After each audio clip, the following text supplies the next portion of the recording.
નમસ્કાર વાલી મિત્રો. બાળકની કબજિયાત.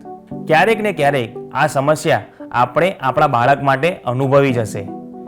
બાળક સાવ નાનું હોય ત્યારે 4-5 દિવસે એકવાર સંડાસ જાય તો ચિંતા ન કરવી, પરંતુ તેનું પેટ ફૂલી જાય અથવા તો વારંવાર રડ્યા કરતું હોય, પેટમાં દુખાવાની તકલીફ હોય તો ડૉક્ટર પાસે અવશ્ય જવું જોઈએ.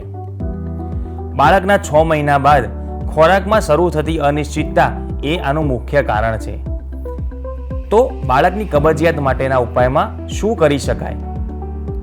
બાળકના પેટ પર અથવા તો મળ માર્ગમાં એરંડિયું અથવા તો દિવેલ લગાવવું. સવાર સાંજ કાળી દ્રાક્ષનું પાણી બાળકને પીવડાવવું.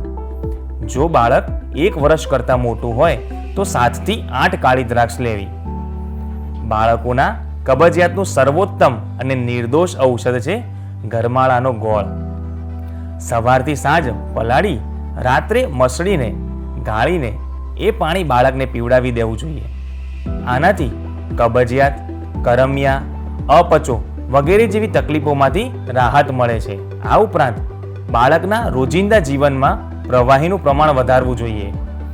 મોબાઈલ અને વિડીયો ગેમના આજના જમાનામાં બાળકને અડધોથી 1 કલાક સુધી શારીરિક શ્રમ પહોંચે તેવી રમતો અવશ્ય રમાડવી જોઈએ.